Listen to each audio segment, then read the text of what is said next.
Всем привет! В прошлом видео я обещала записать мастер-класс, как я делаю вот таких вот новогодних лошадок. В первую очередь нам нужно будет найти какую-нибудь картинку или силуэт лошадки в интернете и либо распечатывать его на принтере, либо можно просто приложить кальку к монитору и обвести аккуратно лошадку на кальку. Мониторы сейчас мягкие, делать это нужно аккуратно, но мы все взрослые люди, справимся. Следующий шаг у нас: я перевожу лошадку с кальки на картонку, и это уже мой основной шаблон получается. Шила я лошадок из фетра, у меня вот завалялся вот такой кусочек самого простого фетра. Но если у вас нету фетра, таких лошадок можно делать из мягкого картона. Если мы делаем фигурку из картона, то обшивать ее надо будет через край. Из фетра я обшивала фигурку строчкой. Наполнять фигурки можно синтепухом, синтепоном или даже самой простой ватой. Оформляю я фигурки шликером.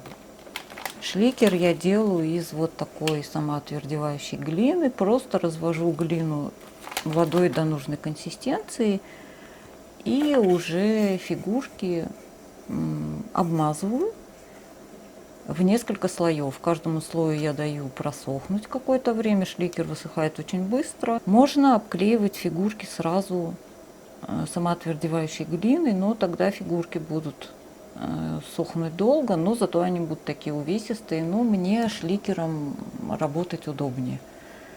Если делать фигурки шликером, то за 2-3 дня у вас фигурка будет готова, и до Нового года вы успеете сделать много таких игрушек.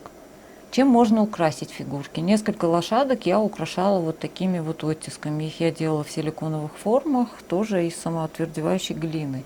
Если у вас нет силиконовых форм, ничего страшного, можно украсить лошадок пайетками, бисером, что-то придумать интересное, какие-нибудь серебряные ниточки, можно сделать декупаж, можно просто раскрасить лошадок красиво какой-то краской. Я использовала для окрашивания самую недорогую акриловую краску. Насчет фосфорицирующих пайеток, про которые я тоже рассказывала в прошлом видео, я их приклеивала на вот такой клей.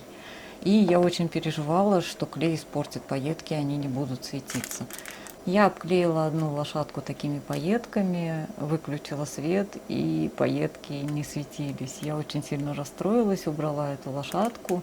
А на следующий день, когда проходила мимо нее, было в комнате темно, и пайетки светились. Так что этот эксперимент удался. Про колечки. Я в игрушки вдевала вот такие колечки. Это делать не обязательно. Если колечек нету, то можно просто вот в это отверстие продеть какую-нибудь красивую тесемочку тонкую или ленточку. Так что колечки — это тоже не самое обязательное условие. Готовых лошадок нужно будет покрыть лаком.